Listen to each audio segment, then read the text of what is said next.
নমস্কাৰ আপোনাক স্বাগতম আপুনি চাই আছে সিটি 18 মই জয়ন্ত মাধৱ গোস্বামী সিটি 18ত আৰম্ভণিতে লৈ আহিছো এটা ব্ৰেকিং নিউজ জিইউ আইডলৰ প্ৰাক্তন সঞ্চালক ডক্টৰ কন্দৰ্প দাসক গুৱাহাটী বিশ্ববিদ্যালয়ৰ পৰা অপসাৰণ জিইউ আইডল কেলেংকাৰীৰ মূল অভিযুক্ত কন্দৰ্প দাস বিশ্ববিদ্যালয়ৰ কাৰ্যবাহী পৰিষদৰ বৈঠকত অপসাৰণৰ সিদ্ধান্ত গ্ৰহণ কৰা হয় Assam Services Disciplines and Appeal Rules 1964 Clause 7 অধীনত এই সিদ্ধান্ত গ্ৰহণ কৰা হয় কেলেংকাৰীৰে জড়িত আন অভিযুক্ত সন্দৰ্ভত তথ্য প্ৰেৰণ কৰা হৈছে ৰাজ্য চৰকাৰলৈ ইউজিচিৰ স্বীকৃতি নোহোৱাকৈ 21টাকৈ পাঠ্যক্ৰম চলাইছিল আইডলত দুৰ্গা পূজাৰ পাছতেই বিশ্ববিদ্যালয়ৰ এটা দল যাব ইউজিচিলৈ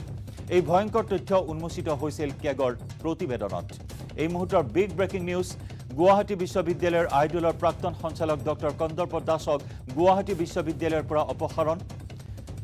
গুৱাহাটী ইউনিভাৰ্চিটি আইডল কেলেংকাৰীৰ মূল অভিযুক্ত কন্দৰ্প দাস বিশ্ববিদ্যালয়ৰ কাৰ্যবাহী পৰিষদৰ বৈঠকত অপসাৰণৰ সিদ্ধান্ত গ্ৰহণ কৰা হৈছে Assam Services and Appeal Rules 1964 Clause 7 অধীনত এই সিদ্ধান্ত গ্ৰহণ কৰা হৈছে কেলেংকাৰীৰে জড়িত আন অভিযুক্ত সন্দৰ্ভত তথ্য প্ৰেৰণ কৰা হৈছে ৰাজ্য চৰকাৰলৈ ইউজিচিৰ স্বীকৃতি নোহোৱাকৈ 21টাকৈ পাঠ্যক্ৰম চলাইছিল আইডলত উল্লেখযোগ্য যে দুৰ্গা পূজাৰ পাছতে বিশ্ববিদ্যালয়ৰ এটা দল যাব ইউজিচিলৈ আৰু এই ভয়ংকৰ তথ্য উন্মোচিত হৈছিল কেগৰ প্ৰতিবেদনত সেই তদন্তৰ কামটো চলি আছে কিন্তু আমি প্ৰথমতে যিখিনি মুখ্য গুৱাহাটী ইউনিভাৰ্চিটি টিচাৰ্ছ কণ্ডাক্ট ৰুলৰ আণ্ডাৰত যিখিনি আমি ডিপাৰ্টমেণ্টেল প্ৰচিডিংছ কৰিছিলোঁ তাৰ ভিত্তিত আমি তেখেতক চাকৰিৰ পৰা ৰিমুভ কৰিছোঁ যিসকল আমাৰ লগত নাই অৰ্থাৎ যিসকলে গুৱাহাটী বিশ্ববিদ্যালয়ৰ চাকৰিৰ পৰা হয় অব্যাহতি লৈছে নহয় ইয়াৰ পৰা তেখেতসকলৰ চাকৰিকাল শেষ হৈছে সেইসকলৰ সম্পৰ্কতো চৰকাৰে সংশ্লিষ্ট কৰ্তৃপক্ষ বিশেষকৈ চৰকাৰে যাতে এটা ব্যৱস্থা লয় তাৰ বাবে আজি এক্সিকিউটিভ কাউন্সিলে এটা সিদ্ধান্ত গ্ৰহণ কৰিছে ডিপাৰ্টমেণ্টেল প্ৰচিডিংছৰ এটা আইনী ব্যৱস্থাই সেই ব্যৱস্থা মতে যিহেতু গুৱাহাটী বিশ্ববিদ্যালয়ৰ কাৰ্যবাহী পৰিষদ যিহেতু এপইণ্টিং অথৰিটি গতিকে এপইণ্টিং অথৰিটিয়ে ৰিমুভেল অথৰিটি হিচাপে কাম কৰি এইখিনি সিদ্ধান্ত লৈছে আৰু এইখিনি মুহূৰ্তত আমি সংযুক্ত হম আমাৰ সাংবাদিক ৰাকিবুৰ ৰহমানৰ সৈতে কিন্তু আমি পুনৰ জনাইছো যে গুৱাহাটী বিশ্ববিদ্যালয়ৰ কাৰ্যবাহী পৰিষদৰ বৈঠকত অপসাৰণৰ সিদ্ধান্ত গ্ৰহণ কৰা হয় কন্দৰ্প দাসক অপসাৰণৰ সিদ্ধান্ত অৱশেষত গ্ৰহণ কৰা হ'ল জিইউ আইডলত সংঘটিত কৰিছিল ভয়ংকৰ কেলেংকাৰী 21টাকৈ পাঠ্যক্ৰমৰ নামত চলাইছিল এই কেলেংকাৰী ইউজিচিৰ স্বীকৃতি নোপোৱাকৈ ইউজিচিৰ স্বীকৃতি অবিহনে 21টাকৈ পাঠ্যক্ৰম চলাইছিল আইডলত ইতিমধ্যে আমি জনাইছো দুৰ্গা পূজাৰ পাছতে বিশ্ববিদ্যালয়ৰ এটা দল যাব ইউজিচিলৈ উল্লেখযোগ্য যে এই ভয়ংকৰ তথ্য উন্মোচিত হৈছিল কেগৰ প্ৰতিবেদনত আমাৰ সাংবাদিক ৰাকিবুৰ ৰহমানৰ সৈতে এইখিনি মুহূৰ্তত আমি সংযুক্ত হৈছো ৰাকিবুৰ এই মুহূৰ্তৰ সবাতোকৈ ডাঙৰ খবৰ বিশ্ববিদ্যালয়ৰ কাৰ্যবাহী পৰিষদে অৱশেষত অপসাৰণৰ সিদ্ধান্ত গ্ৰহণ কৰিলে কন্দৰ্প দাসক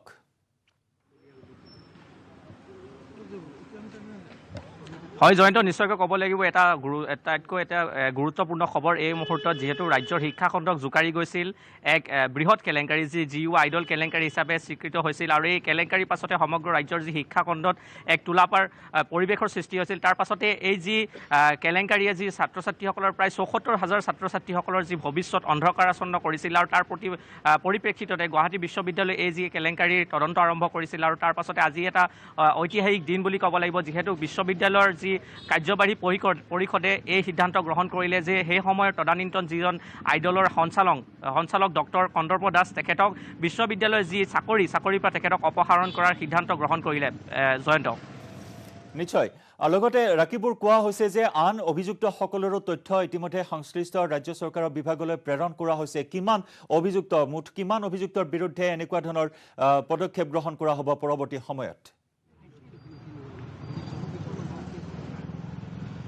হয় আৰু এই বিষয়টোৰ লগত যিহেতু সেই সময়ৰ আন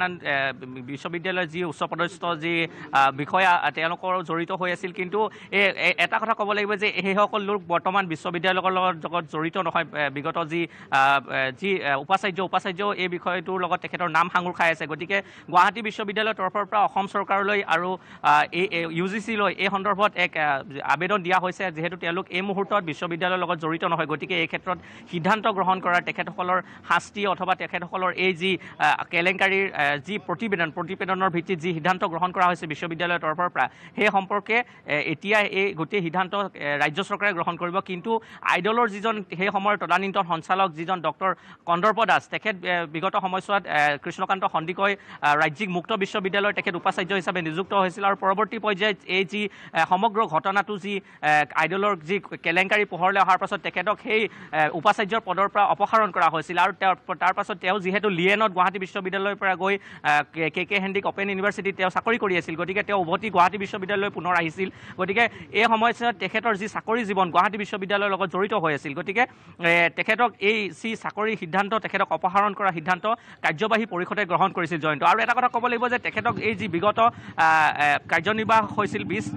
ছেপ্টেম্বৰ তাৰিখে, সেই 20 ছেপ্টেম্বৰ তাৰিখে কাৰ্যনিৰ্বাহকে তেখেতক 10 দিনৰ সময় দিছিল তেখেতৰ নিজৰ যি স্থিতি স্পষ্টীকৰণৰ বাবে, কিন্তু তেখেতে এই সন্দৰ্ভত তেখেতে কোনো উত্তৰ নিদিলে, বৰঞ্চ তেওঁ অতিৰিক্ত সময় বিচাৰি আবেদন জনাইছিল। কিন্তু বিশ্ববিদ্যালয় কৰ্তৃপক্ষৰ লগতে কাৰ্যবাহী পৰিষদৰ যি আজি কাৰ্যবাহী পৰিষদৰ যি বৈঠক হ'ল, এই বৈঠকে এই গুৰুত্বৰ সিদ্ধান্ত ল'বলৈ তেওঁলোক ইতিমধ্যে সিদ্ধান্তত উপনীত হ'ল বুলি ক'ব পাৰি জয়ন্ত। ধন্যবাদ ৰাকিবুৰ, ধন্যবাদ জ্ঞাপন কৰিছোঁ। আৰু সেয়া গুৱাহাটী বিশ্ববিদ্যালয় চৌহদৰ পৰা আমাৰ সাংবাদিক ৰাকিবুৰে জনাইছে নিশ্চয়কৈ এক ঐতিহাসিক সিদ্ধান্ত এইখিনি মুহূৰ্তৰ। গুৱাহাটী ইউনিভাৰ্চিটি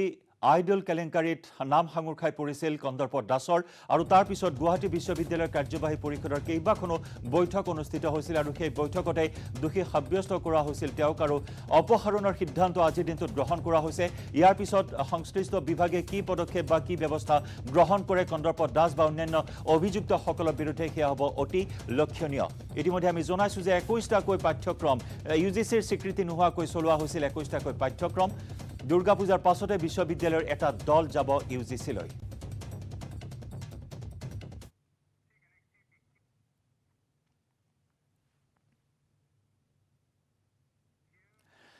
আৰু CT18ত এই মুহূৰ্তত আমি জনাওঁ আন এক বিগ ব্ৰেকিং নিউজ। দিন দুপৰতে মহানগৰীৰ বৰ্ষাপাৰাত গুলীচালনাৰ ঘটনা সংঘটিত হৈছে। বাইকত অহা দুৰ্বৃত্তৰ গুলীচালনা, মূৰত গুলী লাগিছে এজন লোকৰ। বৰ্ষাপাৰা ষ্টেডিয়ামৰ সন্মুখত এই ভয়ংকৰ ঘটনা। আহত লোকজনক হায়াত হস্পিটেলত ভৰ্তি কৰোৱা বুলি জানিব পৰা হৈছে। এই মুহূৰ্তৰ বিগ ব্ৰেকিং নিউজ। গুৱাহাটী মহানগৰীত দিন দুপৰতেই বৰ্ষাপাৰাত গুলীচালনাৰ ঘটনা সংঘটিত হৈছে। বাইকত অহা দুৰ্বৃত্তৰ গুলীচালনা, মূৰত গুলী লাগিছে এজন লোকৰ। বৰ্ষাপাৰা ষ্টেডিয়ামৰ সন্মুখত সংঘটিত হৈছে এই গুলীচালনাৰ ঘটনা। আহত লোকজনক হায়াত হস্পিটেলত ভৰ্তি কৰোৱা হৈছে বুলি জানিব পৰা হৈছে এইখিনি মুহূৰ্তত। কিন্তু কি কাৰণত এই ঘটনা সংঘটিত হ'ল সেয়া এতিয়াও জানিব পৰা হোৱা নাই। কিন্তু প্ৰাথমিক খবৰ এই মুহূৰ্তত আমি জনাওঁ দৰ্শকসকলক যে গুৱাহাটী মহানগৰীত দিন দুপৰতেই সংঘটিত হৈছে গুলীচালনাৰ ঘটনা। মহানগৰীৰ বৰ্ষাপাৰাত সংঘটিত হৈছে এই ঘটনা। বাইকত আহিছিল দুৰ্বৃত্ত আৰু বাইকত অহা দুৰ্বৃত্তই গুলীচালনা কৰে।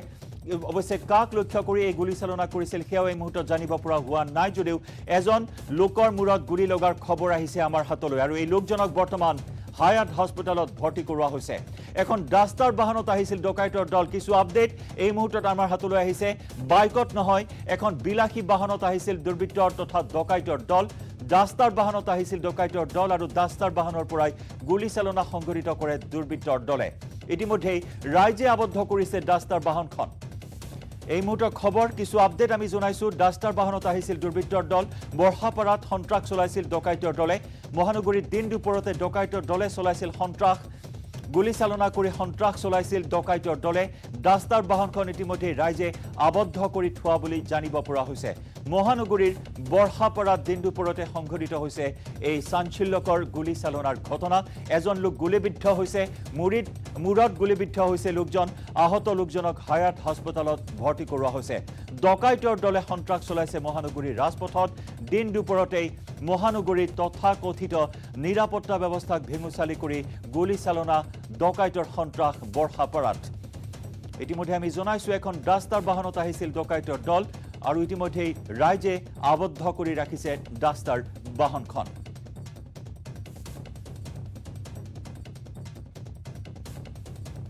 বিগ ব্ৰেকিং নিউজ এইখিনি মুহূৰ্তৰ। গুৱাহাটী মহানগৰীৰ বৰ্ষাপাৰাত সংঘটিত হৈছে এই গুলীচালনা। আমি জনাইছোঁ এখন ডাষ্টাৰ বাহনত আহিছিল ডকাইতৰ দল। লক্ষ্য আছিল ডকাইতি আৰু সেই ডকাইতি লক্ষ্যৰে গুলীচালনাৰে সন্ত্ৰাস চলাই ডকাইতৰ দলটোৱে অৱশ্যে কাক লক্ষ্য কৰিছিল সেয়া এই মুহূৰ্তত জানিব পৰা হোৱা নাই কিন্তু আমি জনাইছো এই গুলীচালনাৰ ঘটনাত গুলীবিদ্ধ হৈছে এজন লোক মূৰত গুলীবিদ্ধ হৈ বৰ্তমান হায়াত হাস্পতালত চিকিৎসাধীন হৈ আছে আহত লোকজন বিভিন্ন সময়ত মহানগৰীৰ ৰাজপথত এনে ধৰণৰ ঘটনা সংঘটিত হয় চিলনিচুৰৰ সন্ত্ৰাস আমি প্ৰায়ে জনাই আহিছো কিন্তু তেনে সময়তে আজি গুলীচালনাৰ ঘটনা সংঘটিত হয় গুলীচালনা কৰি সন্ত্ৰাস চলাই বৰ্ষাপাৰাত ডকাইতৰ দলে আমাৰ সিনিয়ৰ এছ'চিয়েট এডিটৰ নিলয় ভট্টাচাৰ্যৰ সৈতে এইখিনি মুহূৰ্তত সংযুক্ত হৈছো নিলয় কি খবৰ আছে আপোনাৰ হাতত মহানগৰীৰ তথাকথিত নিৰাপত্তা বেষ্টনীৰ মাজত এই গুলীচালনাৰ ঘটনা বৰ্ষাপাৰাত হয় জয়ন্ত বৰষাপাৰা ক্ৰিকেট ষ্টেডিয়াম আৰু সাউথ পইণ্ট স্কুলৰ ঠিক মাজতে সংঘটিত হৈছিল এই ঘটনা প্ৰায় 4:10 বজাৰ এই ঘটনা মোৰ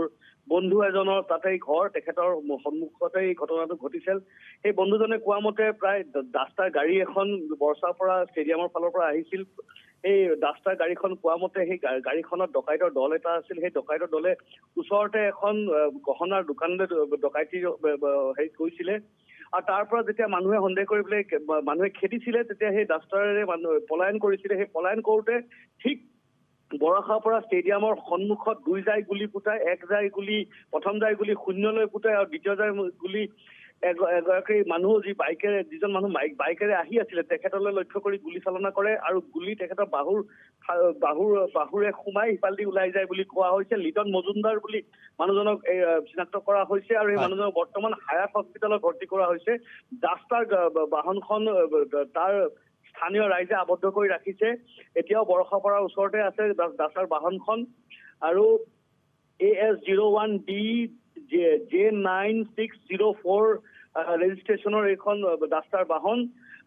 আৰু তাৰ ৰাইজে খেদি আহিছে ডকাইতিৰ কাৰণে আৰু এটা কথা কৈ ধীৰেনপাৰাত ইয়াৰ আগতো 2-3বাৰ তাত কিন্তু সেই গহনাৰ দোকানত ডকাইতি হৈছে আজি দিন দুপৰতে একেবাৰে চহৰৰ মাজমজিয়াত এই ডকাইতিৰ ঘটনা তাত লোকৰ এটা ঠাইত ডকাইতৰ দলে ডকাইতি কৰিব গৈছিল আৰু পলায়ন কৰাৰ অৱস্থাত মানুহে যেতিয়া দেখিছিল খেদি আহিছিল তেতিয়া গুলী ফুটাইছিলে বৰ্তমানলৈকে এইখিনি আমাৰ হাতত তথ্য আছে পৰৱৰ্তী যি তথ্য আছে আমি আমাক জনাই যাম নিশ্চয় প্ৰাথমিকখিনি আপুনি সবিস্তাৰে আমাক জনাইছে নিলয় লিটন মজুমদাৰ ইতিমধ্যে চিনাক্ত কৰা হৈছে গুলীবিদ্ধ লোকজন এতিয়া নিলয় জানিব পৰা হৈছে নেকি যে লিটন মজুমদাৰকে লক্ষ্য কৰি গুলীচালনা কৰা হৈছিল নে গহনাৰ বিপণীলৈ লক্ষ্য কৰি এনেধৰণৰ গুলীচালনাৰ ঘটনা কিমানজনীয়া দুৰ্বৃত্তৰ দল আছিল এই সন্দৰ্ভত কিবা জানিব পৰা হৈছে জয়ন্ত কোৱা হৈছে যে সেই বাহনখনৰ ভিতৰত 5জনীয়া দল এটা আছিলে ডকাইতি কৰিবলৈ গৈছিলে কোৱা হৈছে যে এখন গহনাৰ দোকানত এই ডকাইতি কৰিবলৈ গৈছিল এতিয়া গুলী কিয় ফুটাইছিল বা সেই মানুহজনকে বিশেষকৈ কিয় লক্ষ্য কৰিছিল সেয়া এতিয়াও তথ্য আমাৰ হাতলৈ অহা নাই কিন্তু এটা কথা যদি আপুনি ভাবি চায় তেতিয়াহ'লে যেতিয়া এই ডাষ্টাৰ বাহনখনক চাৰিওফালেদি মানুহে যেতিয়া খেদাইছিলে বা মানুহে যেতিয়া খেদা দিছিলে তেতিয়া কিন্তু সেই মুহূৰ্তত তেখেতসকলে গুলী নুফুটাই উপায় নাই কাৰণ মানুহসকলক যিসকল মানুহে তেখেতসকলক খেদি আহিছিল তেখেতসকলে তাৰ পৰা পলাবলৈ হ'লে এই গুলী ফুটাই মানুহক ভয় দেখুৱাই তাৰপিছত পলাব লাগিব প্ৰথম যায় গুলী শূন্যলৈ পঠাইছিল শূন্যলৈ গুলী ফুটোৱাৰ পিছতো যেতিয়া মানুহে খেদি আছিলে ৰাস্তাখনলৈ তেতিয়া ওচৰতে যাকে পাইছে তালৈ লক্ষ্য কৰি গুলী ফুটাইছে দুৰ্ভাগ্যক্ৰমে এই মানুহজন লিটন মজুমদাৰ বাইকত সেই মুহূৰ্তত সেই গাড়ীখনৰ কাষেৰে পাৰ হৈ গৈছিল আৰু তেতিয়া সেই গুলী কৰিছিল আৰু এই ডকাইতৰ দলটো সম্ভৱতঃ কাৰোবাৰ ঘৰত সোমাইছিলো এজন তাৰে বাসিন্দাৰ ঘৰলৈ সোমাই দিন দুপৰতে সেই ঘৰৰ আচবাব লণ্ডভণ্ড কৰি তাত ভয় ধমকি দেখুৱাই ডকাইতি কৰাৰ এটা চেষ্টা কৰিছিল ওচৰৰ মানুহে অৱগত হৈ তাৰ পিছত তেখেতসকলে চিঞৰ বাখৰ কৰে আৰু ওচৰৰ পাছৰ মানুহ যেতিয়া ওলাই আহে তেতিয়া ডকাইতৰ দলটোৱে যেতিয়া গম পাই যে নহয় এতিয়া এই পৰিস্থিতিত আৰু ইয়াত হয়তো ধৰা পৰাৰ এটা আশংকা আছিল তেতিয়া তাৰ পৰা সেই ডাষ্টাৰ গাড়ীৰে পলাই লৈছিল কিন্তু সেই ডাষ্টাৰ ব্যৱহাৰ কৰি যে ডকাইতি কৰিব আহিছিল এইটো এটা লক্ষণীয় বিষয় আগতেও কৈ আহিছো যে মহানগৰত যেতিয়া ডকাইতৰ দলসকলে যেতিয়া ডকাইতি কৰিবলৈ আহে তেখেতসকল কিন্তু ডাঙৰ বিলাসী গাড়ী লৈ আহে কেতিয়াবা ট্ৰাক লৈ অহাও মানে আমাৰ হাতত তথ্য আছে আজি এই ডাষ্টাৰ লৈ আহিছে চ' আপুনি এই কিমান অৰ্গেনাইজ ক্ৰাইম সেইটো আপুনি ইয়াৰ পৰাই অনুমান লগাব পাৰিব নিশ্চয় অৰ্গেনাইজড হৈ তেওঁলোকে ডকাইতি কাণ্ড সংঘটিত কৰিবলৈ আহিছে নিলয় আপুনি জনাইছে যে অতি লক্ষণীয় ডাষ্টাৰলৈ তেওঁলোকে ডকাইতি চলাবলৈ আহিছিল ডকাইতি কৰিবলৈ আহিছিল লগতে আপুনি আন এক গুৰুত্বপূৰ্ণ কথা জনাইছে যে এঘৰ মানুহৰ ঘৰত গৈ তেওঁলোকে সন্ত্ৰাস চলাইছিল ভয় ভাবুকিৰে ডকাইতিৰ চেষ্টা চলাইছিল আৰু তাৰ পিছতে ওলাই আহিছিল লক্ষণীয় যেনেদৰে নিলয় অতি চিন্তনীয় কিন্তু এটা বিষয় গুৱাহাটী মহানগৰীত দিন দুপৰতে এনেদৰে বিলাসী বাহন লৈ লুটপাট চলোৱাৰ যি অভিযান ডকাইতৰ ই কিন্তু এটা নিৰাপত্তাৰ ক্ষেত্ৰতো চিন্তনীয় বিষয় হয় জয়ন্ত চাওক আপুনি ইমান দিনে ধৰি লওক চিলনী চুৰ ৰাস্তাত সেই চেইন থপিয়াই লৈ যোৱা মোবাইল থপিয়াই লৈ যোৱা ৱালেট থপিয়াই লৈ যোৱা তাৰ পাছতে গাড়ী বাহনৰ ভিতৰৰ পৰা পইচা নগদ টকা পইচা লৈ যোৱা বহুত ঘটনাই হৈছে কেইবাদিন আগত দুদিনমান আগত সেই লক্ষ লক্ষ টকা গাড়ীৰ পৰা গাড়ী থিতা ভাঙি লৈ গুচি গৈছে মানুহৰ হাতৰ পৰা থপিয়াই লৈ গৈছে সেইবোৰ আগতেই ইনফৰমেশ্যন থাকে কিন্তু আজি যিটো ঘটনা আপুনি চাওক এই দিন দুপৰতে এখন ডাষ্টাৰত 4-5জন ডকাইত আহি এখন সোণাৰী দোকানত সোমাই সোণাৰী ঘৰত তহজ নহজ কৰি লণ্ডভণ্ড কৰি বস্তু লৈ যোৱাৰ চেষ্টা কৰোঁতে তাৰপিছত সোণৰ দোকানতো ডকাইতি কৰাৰ চেষ্টা কৰাৰ পাছত যেতিয়া মানুহে সতৰ্ক হৈ মানুহে যেতিয়া তাত এলাৰ্ম কৰিছে মানুহে যেতিয়া তাত চিঞৰ বাখৰ কৰিছে তাৰপিছত পলায়ন কৰাৰ চেষ্টা কৰিছে ডাষ্টাৰ গাড়ীত পলাই যোৱাৰ সময়ত গুলী ফুটাই গৈছে একেবাৰে বৰ্ষাপাৰা ষ্টেডিয়ামৰ ঠিক সন্মুখত এইখিনিত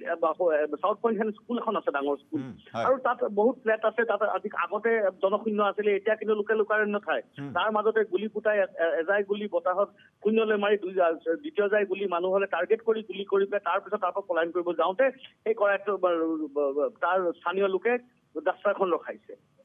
নিশ্চয় নিলয় এতিয়া যিটো ডাষ্টাৰখন ৰখাইছে আৰক্ষীৰ ক্ষেত্ৰতো বিশেষ কঠোৰ বিশেষ জটিলতা নহ'ব এই ডকাইত দলটো কৰায়ত্ব কৰাৰ ক্ষেত্ৰত হয় এতিয়া আমি অকল মানে আমাৰ তাৰ পৰা আমাৰ ৰিপৰ্টাৰ তাত আহি পাইছেহি আৰু অকমান দেৰি পিছতে এইটো তথ্য আমি পাম যে সেই মানে ডাষ্টাৰৰ ভিতৰত থকা আটাইকেইজনক কৰায়ত্ব কৰিব পাৰিছে নে নাই পৰা নে তাৰ পৰা কিছুমানে পলায়ন কৰিব সক্ষম হৈছে এই তথ্যটো আমি হয়তো আপোনালোকক আৰু 5-10 মিনিটৰ পিছতে জনাব পাৰিম নিশ্চয় আমি অপেক্ষা কৰিম ইতিমধ্যে আমাৰ সাংবাদিক ৰাওনা হৈছে ঘটনাস্থলীলৈ আমাৰ সিনিয়ৰ এছ'চিয়েট এডিটৰ নিলয় ভট্টাচাৰ্য এইখিনি মুহূৰ্তৰ ব্ৰেকিং নিউজ আমাক জনাইছে সবিস্তাৰে এইখিনি তথ্য আমাক জনাইছে নিলয় কিছু সময় বিদায় জনাইছোঁ আপোনাক আমি পৰৱৰ্তী সময়ত ঘটনাস্থলীত উপস্থিত হোৱা সাংবাদিকৰ সৈতে সংযুক্ত হ'ম কিন্তু এইখিনি মুহূৰ্তৰ সবাতোকৈ ডাঙৰ খবৰ গুৱাহাটী মহানগৰীত দিন দুপৰতে সংঘটিত হৈছে গুলী চালনাৰ এক চাঞ্চল্যকৰ ঘটনা 5জনীয়া ডকাইতৰ দল 5টা ডকাইতৰ দলে মহানগৰীৰ ৰাজপথত চলাই সন্ত্ৰাস বৰ্ষাপাৰাত জন অৰণ্য লোকাৰণ্য এটা অঞ্চল হঠাৎব্যস্ত এটা অঞ্চল বৰ্ষাপাৰা ষ্টেডিয়ামৰ সমীপত এই ঘটনা সংঘটিত হৈছে গহনাৰ বিপণীলৈ লক্ষ্য কৰিছিল ডকাইতৰ দলে শূন্যলৈ গুলী চালনা কৰিছিল আৰু তাৰ পিছতেই এজন লোক গুলীবিদ্ধ হয় অৱশ্যে এই লোকজনক লক্ষ্য কৰি গুলী চালনা কৰিছিল নে দুৰ্ভাগ্যবশতঃ লিটন মজুমদাৰ নামৰ লোকজন গুলীবিদ্ধ হ'ল সেয়া এতিয়াও জানিব পৰা হোৱা নাই কান্ধত গুলী লাগিছে লোকজনৰ দুজাই গুলী ফুটাই ডকাইতৰ দলে প্ৰথমে শূন্যলৈ এজাই গুলী চালনা কৰে আৰু তাৰ পিছতে ডাষ্টাৰ বাহনত অহা ডকাইতৰ দলটোৱে পলায়ন কৰে ৰাইজে আবদ্ধ কৰিছে ইতিমধ্যে ডাষ্টাৰ বাহনখন আৰক্ষীয়ে বৰ্তমান কেনেদৰে অনুসন্ধান চলাইছে সেই বিষয়ে কিছু সময় আমি সবিস্তাৰে জনাম আপোনাক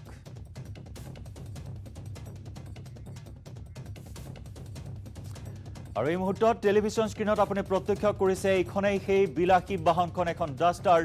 এই ডাষ্টাৰ বাহনখনতে আছিল 5জনীয়া ডকাইতৰ এটা দল আৰু এই ডকাইতৰ দলটোৱে এঘৰ লোকৰ ঘৰত প্ৰৱেশ কৰি ভয় ভাবুকিৰে লুটপাটৰো চেষ্টা চলোৱা বুলি ইতিমধ্যে আমাক জানিবলৈ দিয়ে আমাৰ সিনিয়ৰ এছ'চিয়েট এডিটৰ নিলয় ভট্টাচাৰ্য আৰু তাৰ পিছতে ওলাই আহিছিল এই বিলাসী বাহনখনত লক্ষ্য কৰি লৈছিল বৰ্ষাপাৰাত থকা এখন গহনাৰ বিপণী এই গহনাৰ বিপণীত লুটপাট চলাবলৈ চেষ্টা চলাইছিল তেনে সময়তে স্থানীয় লোকে কিছু তৎপৰতা প্ৰদৰ্শন কৰে স্থানীয় লোকৰ তৎপৰতাত অৱশ্যে বাহন এৰি পলাই ডকাইতৰ দলটোৱে কিন্তু ডকাইতৰ দলটোকে এতিয়াও কৰায়ত্ব কৰিব পৰা হ'ল নে নাই এই সন্দৰ্ভত আমি কিছু সময় পিছতে অধিক খবৰ লাভ কৰিম কিন্তু এইখিনি মুহূৰ্তত আমি দেখুৱাইছোঁ সেই বিলাসী বাহনখন ব্ৰাউন কালাৰৰ এখন ডাষ্টাৰ বাহন এই ডাষ্টাৰ বাহনখনত আহিছিল 5জনীয়া ডকাইতৰ দল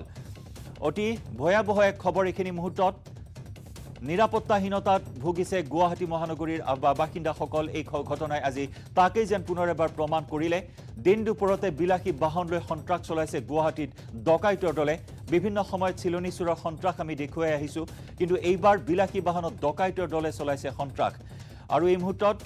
খালী কাৰ্টিজ টেলিভিছন স্ক্ৰীণত আপুনি প্ৰত্যক্ষ কৰিছে খালী কাৰ্টিজ দুজাই গুলী ফুটাইছিল শূন্যলৈ আৰু তাৰ পিছতেই মানুহলৈ লক্ষ্য কৰি গুলী চালনা কৰিছিল আৰু তাতেই গুলীবিদ্ধ হয় লিটন মজুমদাৰ নামৰ এজন লোক আৰু কান্ধত গুলী লগা লোকজন বৰ্তমান হায়াত হস্পিটেলত চিকিৎসাধীন হৈ আছে এই বিলাসী বাহনখনে ৰাইজে আবদ্ধ কৰিবলৈ সক্ষম হয় খবৰ দিয়া হয় আৰক্ষী ঘটনাস্থলীত ইতিমধ্যে আৰক্ষী উপস্থিত হৈছে আৰক্ষী অনুসন্ধান চলাইছে কিন্তু ডকাইতক কৰায়ত্ব কৰিবলৈ সক্ষম হ'ল নে নহ'ল এই সন্দৰ্ভত কিছু সময় পিছতে আমি সবিস্তাৰে জনাম আপোনালোকক কিন্তু এই মুহূৰ্তত টেলিভিছন স্ক্ৰীণত আপুনি প্ৰত্যক্ষ কৰিছে যে এই ডাষ্টাৰ বাহনখনতে আহিছিল ডকাইতৰ এটা 5জনীয়া দল এই 5জনীয়া ডকাইতৰ দলে বৰ্ষাপাৰাত আজি চলালে দিন দুপৰতেই সন্ত্ৰাস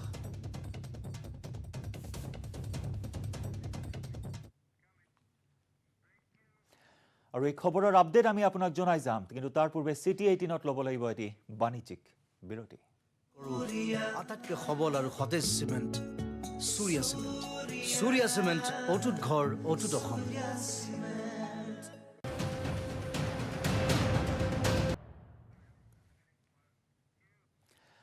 বিৰতিৰ পিছত পুনৰ স্বাগতম আৰু চিটি 18ত এইবাৰ আপোনালোকৰ বাবে লৈ আহিছোঁ ৰাজ্য কপোৱাৰ টেট ভুৱা টেট শিক্ষকৰ খবৰ। এই মুহূৰ্তত আমি জনাওঁ ব্ৰেকিং নিউজ। হাজোত গ্ৰেপ্তাৰ কৰা হৈছে ভুৱা টেট শিক্ষক নিযুক্তিৰ মাষ্টাৰ মাইণ্ড। ধৃত মাষ্টাৰ মাইণ্ড মহম্মদ ইছলাম উদ্দিন বৰ্তমান আৰক্ষীৰ জালত। গুৱাহাটী অভিমুখে গৈ থকা অৱস্থাত আৰক্ষীয়ে হাজোৰ বৰম্বৈৰ পৰা গ্ৰেপ্তাৰ কৰে ইছলাম উদ্দিনক। হাজোৰ বিভিন্ন অঞ্চলৰ নিবনুৱা যুৱক যুৱতীৰ পৰা 5ৰ পৰা 10 লাখকৈ টকা লোৱাৰ অভিযোগ এইজন ইছলাম উদ্দিনৰ বিৰুদ্ধে আৰু গ্ৰেপ্তাৰৰ পাছতে ঘটনাত নগাঁৱৰ ডক্টৰ জাহিৰুল ইছলাম জড়িত বুলি স্বীকাৰোক্তি প্ৰকাশ কৰে ধৃত ইছলাম উদ্দিনে। আৰু নিউজ 18ৰ যি সন্দেহ সেই সন্দেহ এই মুহূৰ্তত সত্য প্ৰমাণিত হ'ল। নগাঁৱত বিগত 24 ছেপ্টেম্বৰত আমি বাতৰি সম্প্ৰচাৰ কৰিছিলোঁ। আমাৰ নগাঁৱৰ সাংবাদিক নীলোৎপল বৰাই এই বাতৰি সম্প্ৰচাৰ কৰিছিল যে ভুৱা নথি পত্ৰৰ এখন বজাৰ নিয়ন্ত্ৰণ হৈছিল আৰু সেই বজাৰ নিয়ন্ত্ৰণৰ মাষ্টাৰ মাইণ্ডক ইতিমধ্যে আৰক্ষীয়ে জালত পেলাবলৈ সক্ষম হৈছিল। আৰু তাৰ পিছতে সন্মুখলৈ আহিছিল ভুৱা টেট নিযুক্তিৰ খবৰ। ভুৱা টেট শিক্ষক নিযুক্তিৰ খবৰে এই মুহূৰ্তত ৰাজ্য কঁপাই থকাৰ সময়তে হাজোৰ পৰা গ্ৰেপ্তাৰ কৰা হৈছে টেট শিক্ষক নিযুক্তিৰ মাষ্টাৰ মাইণ্ডক। ধৃত মাষ্টাৰ মাইণ্ড মহম্মদ ইছলাম উদ্দিন গুৱাহাটী অভিমুখে গৈ থকা অৱস্থাত আৰক্ষীয়ে হাজোৰ বৰম্বৈৰ পৰা গ্ৰেপ্তাৰ কৰে ইছলাম উদ্দিনক। হাজোৰ বিভিন্ন অঞ্চলৰ নিবনুৱা যুৱক যুৱতীৰ পৰা 5ৰ পৰা 10 লাখকৈ টকা লোৱাৰ অভিযোগ ইছলাম উদ্দিনৰ বিৰুদ্ধে। আৰু গ্ৰেপ্তাৰৰ পিছতে ঘটনাত নগাঁৱৰ ডক্টৰ জাহিৰুল ইছলাম জড়িত বুলি স্বীকাৰোক্তিত প্ৰকাশ কৰে ধৃত ইছলাম উদ্দিনে। কাৰণ আৰু মানে ইয়াৰ লগত কোনো এটা যে ব্যক্তি জড়িত আছে ইয়াৰ লগত আমি দেখা নাই। সিয়ে আৰু কোনো নহয় জাহাজৰ পৰা যিমান যিমান পাৰে 5 লাখ হওক 6 লাখ হওক মানে 3 লাখ হওক 4 লাখেই বেছিও আছে 4-5 লাখ কৈছিল যে এনেকুৱাকৈ মানে হেৰি কৰিলে মানে কিবা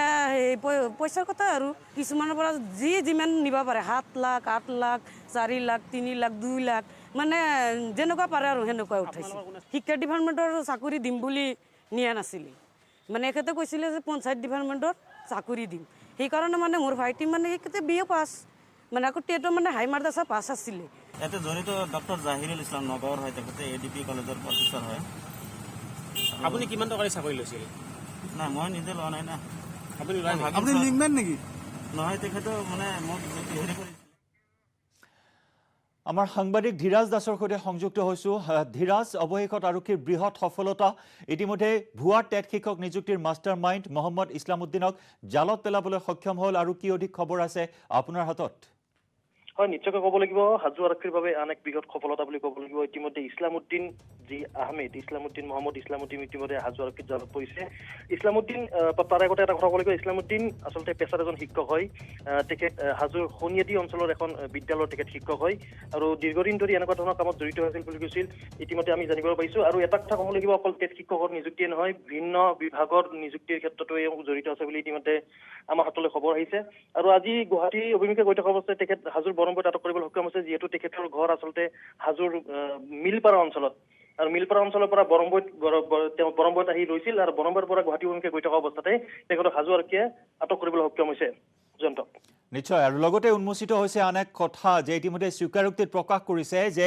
এই সমগ্ৰ ঘটনাত নগাঁৱৰ ডক্টৰ জাহিৰুল ইছলামো জড়িত আছে। এই কথা প্ৰকাশ কৰিছে ইছলাম উদ্দিনে। এই সন্দৰ্ভত আৰু অধিক কি খবৰ আছে আপোনাৰ হাতত? নিশ্চয়কৈ ক'ব লাগিব,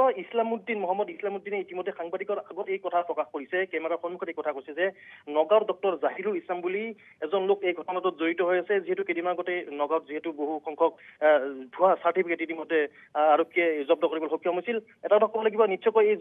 যি জাহিৰুল ইছলাম ডক্টৰ জাহিৰুল ইছলাম এই ঘটনাত জড়িত হৈ আছে। আৰু ইতিমধ্যে ইছলাম উদ্দিনে হয় ধীৰাজ, এই মুহূৰ্তত ধন্যবাদ জ্ঞাপন কৰিছোঁ আপোনাক। আৰু নগাঁৱৰ ডক্টৰ জাহিৰুল ইছলামৰ সৈতে জড়িত থকাৰ কথা ইতিমধ্যে জানিব পৰা হৈছে আৰু অধিক তথ্য উন্মোচিত হ'ব এইজন মহম্মদ ইছলাম উদ্দিনৰ স্বীকাৰোক্তিত আৰু বহু তথ্য উন্মোচিত হোৱাৰ সম্ভাৱনা আছে। আৰু ইতিমধ্যে আমি আপোনাক জনাই আহিছোঁ মহানগৰী বৰ্ষাপাৰাৰ গুলীচালনাৰ খবৰ। দিন দুপৰতে আজি মহানগৰীত ডকাইতে চলাই সন্ত্ৰাস। গুলীবিদ্ধ হয় লিটন মজুমদাৰ নামৰ এজন লোক। কান্ধত গুলী লাগিছে এই লোকজনৰ। দুৰ্যাই গুলী ফুটাই ডকাইতৰ দলে প্ৰথম অৱস্থাত আৰু তাৰ পিছত প্ৰথমে শূন্যলৈ এজাই গুলীচালনা কৰে আৰু এখন ডাষ্টাৰ বাহনত আহিছিল এই ডকাইতৰ দলটো ইতিমধ্যে আমি জনাইছো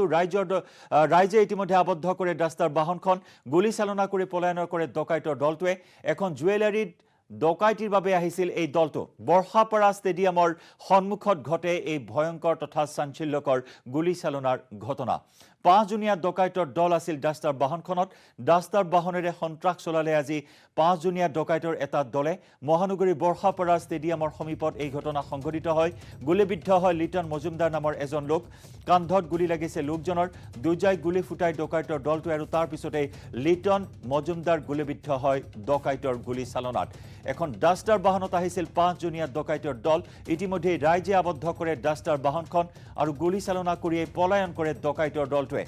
এখন জুৱেলাৰী ডকাইতিৰ বাবে আহিছিল দলটো লক্ষ্য আছিল এখন জুৱেলাৰীৰ বিপণী আৰু তাৰ পিছতে এই ঘটনা সংঘটিত হয় স্থানীয় লোকে তৎপৰতাৰে ডকাইতৰ দলটোক খেদি কৰায়ত্ব কৰিবলৈ চেষ্টা চলায় কিন্তু ডকাইতৰ দলটোৱে পলাই যায় কিন্তু ৰাইজে আবদ্ধ কৰি থয় ডাষ্টাৰ বাহনখন